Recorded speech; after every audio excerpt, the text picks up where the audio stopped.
everybody, out for my morning stroll on Grab Your Nuts Day. Yeah, that's some food for thought. Yeah. And in the Alex Jones trial, things heated up again yesterday, so stay tuned.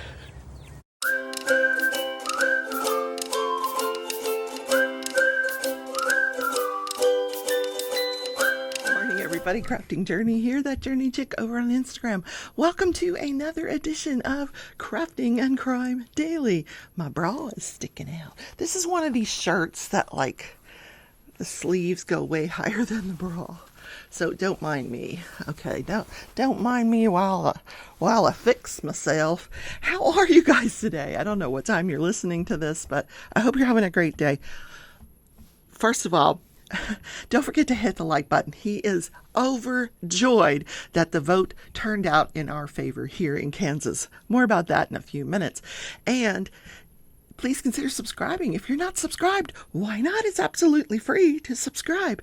And the notification bell, that's the most important. You want to make sure you hit all so you don't miss a single episode of Crafting and Crime Daily, because it doesn't get uploaded at the same time. It depends on how many interruptions I have at work. Yeah. So, yesterday, the vote, oh my God, I'm not going to say overwhelming. It appeared that way at first as the precincts were coming in. It appeared that, overwhelmingly it was going to be a no. And here's what we were voting on. If you're not familiar, Kansas is the first state in the United States to actually put it to a vote on whether or not the state legislature, should amend the Constitution to outlaw abortion. And the citizens of Kansas, this is a very conservative state, very conservative. Churches on every corner, literally every corner. Very pro-life. The people came out and they said, no, absolutely not. We do not want you to amend the Constitution to take away our rights to our bodies. Now, this body's been, I've done spit out babies. That's it. I'm done. Plus, don't you have to have sex to have a baby? Yeah. Anyway, that's another story for another day. I left my coffee in the kitchen. Okay. Yay. I left work at 3 o'clock and I said, I'm going to vote. Because by law, your employer has to give you adequate time to go vote. And it's a good thing that the turnout at the voting polls, there was lines because you had to get there before 7, and lots of people rushed to get in line as long as you were in that line at 7 o'clock. And those lines, I know one polling place, they actually went and bought pizza for everybody that was in the line because there was children in the line, and they get cranky and they didn't want anybody to leave, so they bought pizza for everybody to stay and vote. And how cool is that? All right, still working on this. Well, I'm going to be working on it a while because it's a big painting. But if you come tonight for Craft With Me Wednesday, that's my Wednesday live where I pull out a different craft.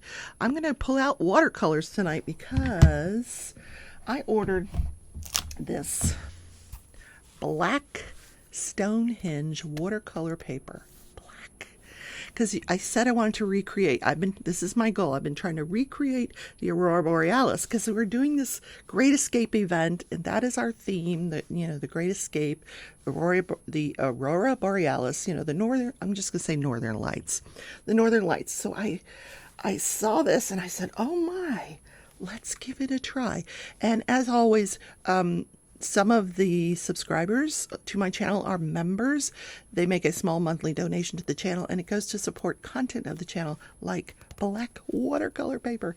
I can't wait to try this out for you guys. That's tonight at 6 p.m. Central. You don't want to miss it. Ooh, ooh, ooh, ooh, ooh, ooh. Today is National Grab Your Nuts Day. Grab some nuts. Not your nuts. Grab some nuts day. There's all kinds. We're going to get serious here. There's all kinds of nuts out there. Peanuts, walnuts, cashews, almonds, whatever your favorite nut is. This is a day where you just grab some. Just grab a handful. Nuts are so healthy in small portions. Like, you don't want to eat an entire bag of nuts. It's not going to kill you, but lots of fat, very high in fat. But they're very high in lots of other things, antioxidants and other things that will... I'm not selling nuts. Trust me. I'm not selling nuts. It makes me want to go over to the Nifty Nut House and get me some fresh nuts. Oh, I got an itch. So, how are you going to celebrate Grab Some Nuts Day? Do you really want to tell me? Yeah. Like, you can take it however you want to take it. And you can tell your husband, hey, it's Grab Some Nuts Day. Come here. All right, moving on. I started physical therapy yesterday. Oh my God. I felt like I didn't do very much. I did like an elliptical thing and some squats and some stretches. And by lunchtime, my knees were going, hey, Rebecca, what are you doing to us? Oh my God. Yeah. What have you done? Yeah. Man, thank God. I found this Tylenol it's extra strength Tylenol, but it's sustained release. So it releases over time, and it's fantastic. Painkiller. So there goes the bra creeping out again. Oh well. At work I wear a sweater. Yeah. And you hear me talk about work because I am obligated under my severance to work till the end of the month. So I have to work till my last day is August 30th. Yep. Did I finish this color? Oh, there's a couple more here I could do. A couple. Well, at least one. Okay, we're going to get a different color out because I don't have time to search. What's this one? I have another one out here. Okay, this one we could do.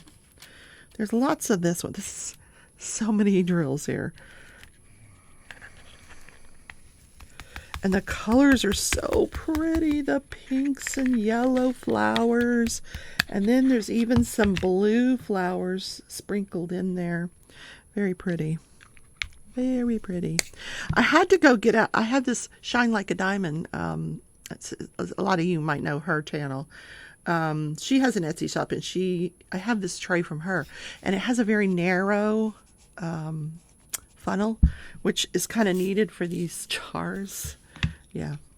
So that's what I was using that for yesterday.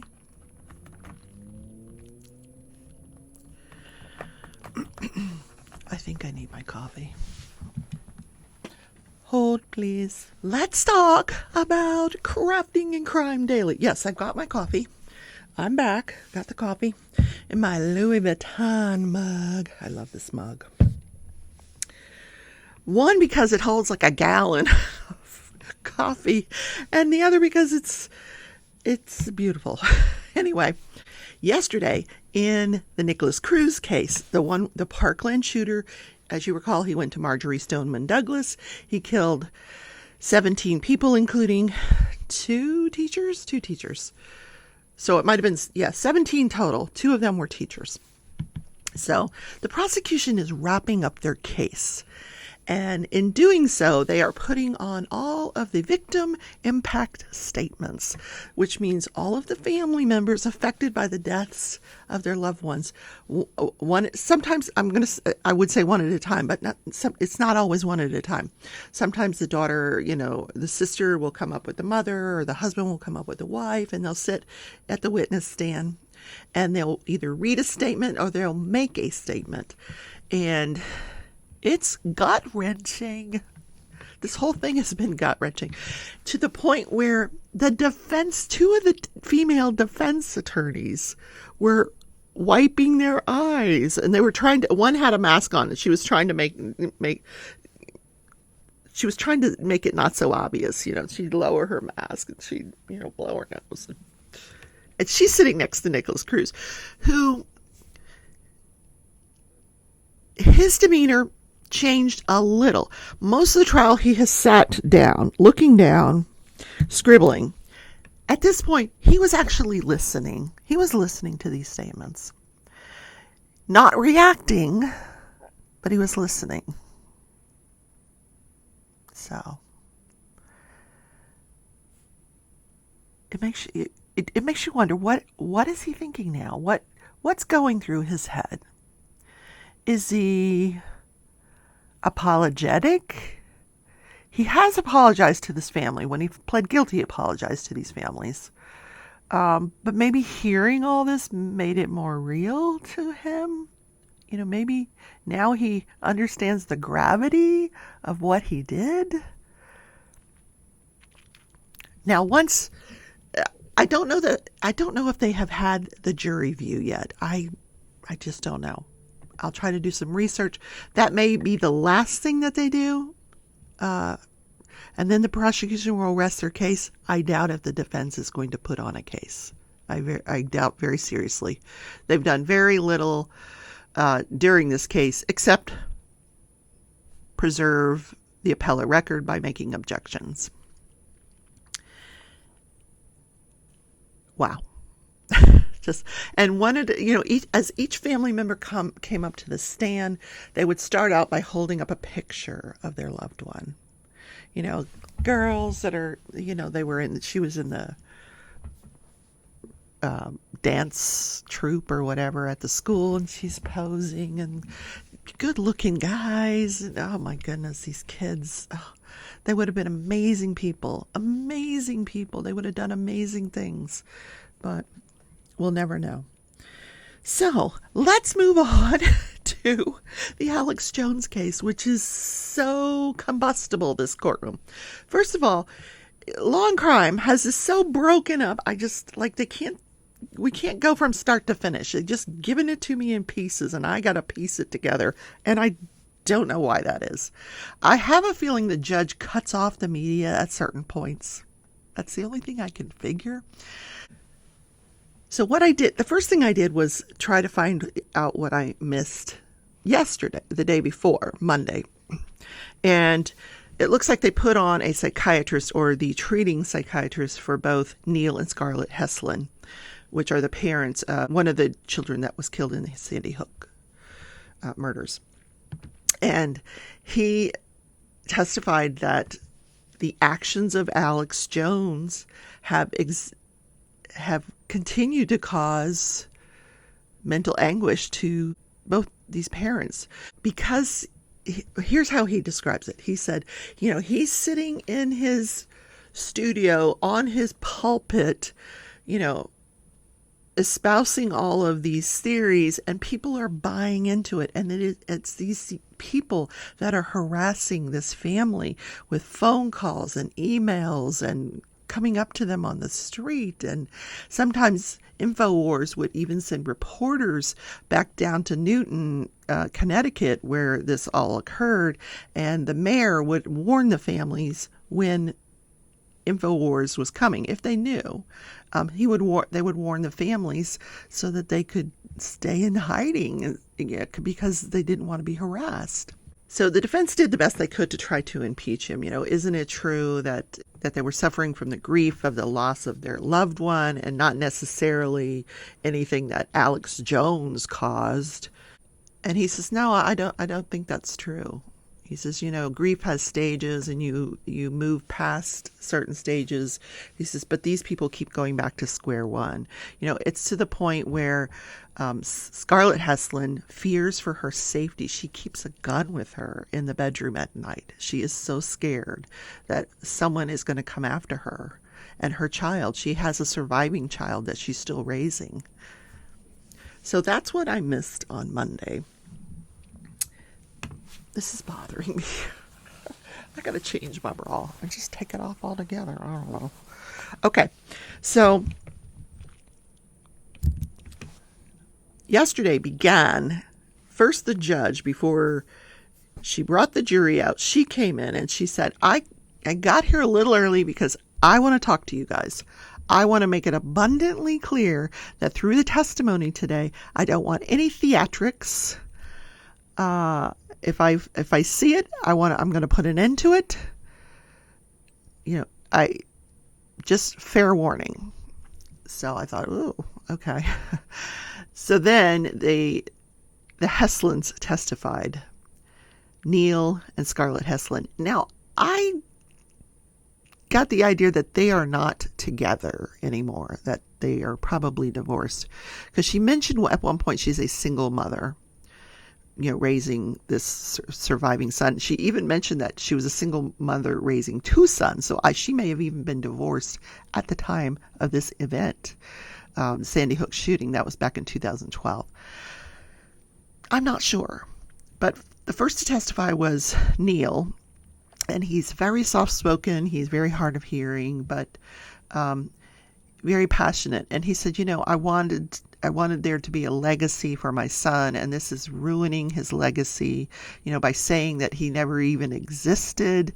Of course he existed, and it was just very, very sad testimony. No theatrics. Then followed that by Scarlett's testimony. She held it together a little bit more than he did. He was very, very emotional about losing his son. She went through everything that she's been through, how she's bonded with the other family members, how she now goes, people will call her if there's something going on in their school or something that they think she can identify with, and maybe come talk to another individual about the trauma that they're going through. She's doing really good work. Now, the jury was allowed to ask questions, and one of the questions they asked was, how much money would be enough for you to bring back your son's legacy? Yeah, I don't think she ever asked the jury. I don't think she asked Neil that. I think they decided not to ask that question. That's kind of a loaded question. But they did ask some interesting questions, I thought. And I felt like with their questioning, they were leaning, they felt it, to me, it feels like they just don't buy that the connection between Alex Jones and this family. And there really isn't one, except that the connection is that Alex has a huge following. Billions of people listen to this man and espouse to his theories. And a lot of them are not right in the head. And those are the ones that are harassing this family. But they're being instigated by Alex Jones. So does that make him responsible for their angst? Or is he just reporting? He says, I'm just reporting. That's another story. So they finished testifying, the Heslins. We have lunch, we come back, plaintiff rests, defense puts on Alex Jones. Now, Alex Jones was not present in the courtroom in the morning when the Heslins testified.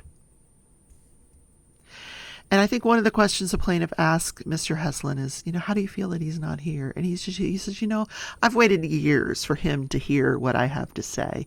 And now he's too much of a coward to be here. But he was there in the afternoon because they called him to the witness stand. And the judge looked at him before she brings the jury out. And she said, Mr. Jones, here are the rules. There will be questions and answers. This is not a conversation. This is not the Alex Jones show. Your attorney will ask you a question. You will give an answer. That's it. Now, prior to this trial starting, there were quite a few motions in limine. And what that means is it's a motion to suppress or to keep certain information out of the trial. And one thing that they decided ahead of time is that no one would be allowed to talk about, that the defense was not going to be allowed to talk about their finances, because they never gave any discovery about what their finances were. So they're not allowed to talk about it. So Alex proceeds to testify, and at every chance he's drinking water, and every chance he gets, he's elaborating. He'll answer the question, then he'll elaborate. And clearly he wanted to say what he wanted to say, because the defense was trying to start from square one. How did you start? How did you get into this business? And he goes, well, first of all, I want to apologize. And the judge is like, what did we just talk about? What did I just tell you? Question and answer. If your attorney wants you to talk about that, he'll ask you. So, of course, the next thing this poor young attorney does is ask him, was there something you wanted to say to the Heslins? And he's like, I'm very, he was very apologetic. And he says, I was just exploring, truths. Sometimes sometimes these theories turn out to be true. Sometimes these theories turn out to be false. But I feel like I should put the narrative out there, so to speak. And I'm paraphrasing him. So he gets out what he wants to say. And then the lawyer finally gets him back into the rhythm, and he talks about how he got started and how his favorite and radio host and one who modeled himself after was Larry King. He loved Larry King. He liked Joe Rogan. He liked Howard Stern. Oh God, that pains me. Howard Stern. Ugh. And a few others. So, and he goes through the whole thing of how he got started. I mean, it's an interesting story. And then how things progressed and how he got syndicated and how he came to be called InfoWars and how he got his affiliations, which is how he made his money. And depending on what the topic was, some affiliates, would be offended and they would drop off, but others would come on who liked the topic. So, at any given time, and affiliates are you make money off their advertising. So the affiliates sometimes were between 40 and 50, and then as many as 200 affiliates. But what Alex did was slide in there, but it doesn't matter, we're bankrupt now. At some point. It might not have been at this particular point, but at some point during his testimony, he lets it slide. Oh, we're bankrupt now. And I'm thinking to myself, I would be so objecting at this point. I would be like so pissed. Because now the jury is hearing bankrupt. They don't have any money. Why are we here? So the judge excuses the jury. And she lets the questioning go on for a little bit. Then she excuses the jury. And she tells them, I'm going to let you go for the day because I have some business with the lawyers that'll probably take the rest of the day. And boy, she lit into oh my God. Well, first the plaintiff made his objections, his motion for sanctions, which means he wants the judge to discipline this lawyer. He should have instructed his client not to say that they were bankrupt because it's not true. They may have filed for bankruptcy, but they aren't bankrupt. No one has declared that they are bankrupt in any way, shape, or form. Any of his entities. Neither his website, neither his InfoWars company, neither the parent company, Freedom of Speech LLC. And that one just filed for bankruptcy last Friday. So none of this has progressed to where someone has said you're bankrupt. He's still continuing to operate. He's still continuing to sell his supplements. So the judge, first of all, lit into Alex. Just lit into him. What did your attorney tell you before you testified? What did he tell you that you couldn't talk about? So he went through a bunch of things, and then he's like, well, I seem to recall he said I probably couldn't talk about the finances. But you did. And he goes, well, because it's true. He goes, because he got to talk about bankruptcy. How come I can't talk about bankruptcy? And the judge says, Mr. Jones, sit down. She is not happy with him. Then she tells the young attorney, what did you tell your client? And the young attorney says, listen, judge, all I can do is ask the questions. It came out of his mouth. I just asked the questions. If you go back and look on your transcript, you will see that I did not ask him anything that would elicit the response that he gave that included that his company was bankrupt. Now, the plaintiff is arguing that he wants the judge to give the jury an instruction that this company is not bankrupt. that was not true. And Mr. Jones is like, well, I believe it's true. And she says, you believe a lot of things are true. You believe everything is true, even when it's not true. And that's why we're here in the first place. Oh my God. This courtroom. Oh my God. Alex's wife gets up. She leaves the courtroom because I don't think she wants to see all the drama. Crazy, crazy. So she said, here's how it was resolved. She told the plaintiff, I want you to write up your motions for sanctions, because he asked it on 4 different grounds. I want you to write that, put it in writing. Defense, if you want to respond, you can respond. We're going to take this up while the jury is deliberating, if I have time. If not, we'll take it up after the trial. So when this morning comes, Alex Jones will still be on the stand because the plaintiff has not had his chance to cross-examine Mr. Jones.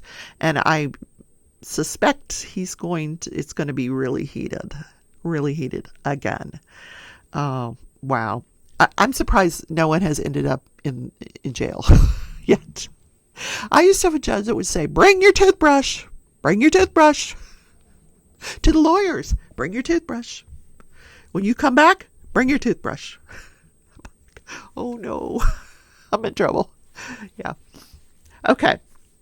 So that's the Alex Jones saga.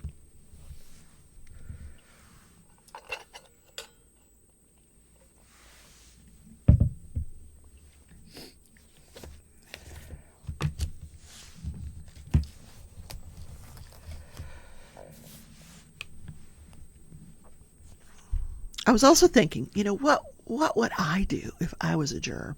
And what I'm going to do is I'm going to put up a community poll. If you were a juror, how much would you give this family? Just leave me a comment. I'm going to put the poll up probably this afternoon. Just let me know.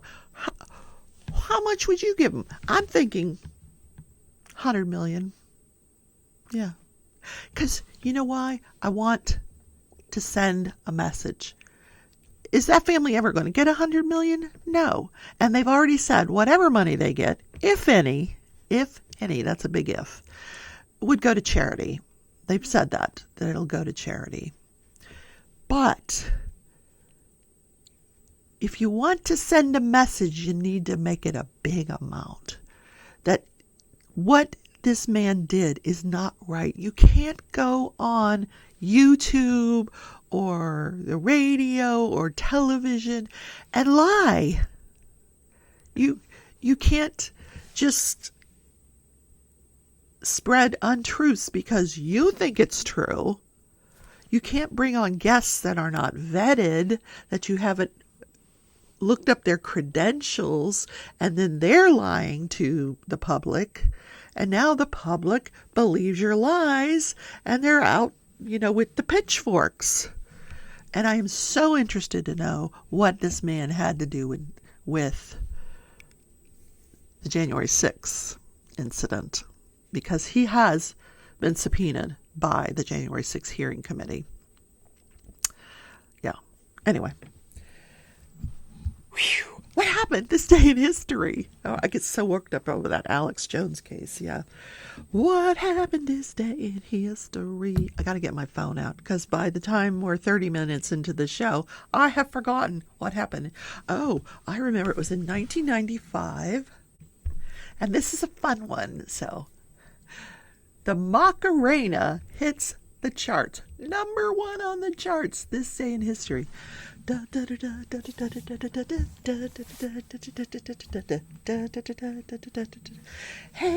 Macarena. I don't speak Spanish, so I don't know what they're saying. Hey Macarena. Come on, everybody together. Hey Macarena. I'm swinging in my chair. Okay, I gotta go. I'm probably going to get a strike for that. Copyright strike for singing Macarena. I wasn't singing it well, folks. Okay. I love you all. I will see you tonight at 6 p.m. Central if you want to see me watercoloring on some black watercolor paper. This is serious watercolor paper. 140-pound cold press water paper. I can't wait to see. I can't wait to lay down some a pretend aurora borealis, northern lights, and some flowers. You know me, I love my flowers and my gnomes, but I'm going to leave the gnomes for the regular paper. All right, guys. See you tomorrow or tonight. Bye, everybody.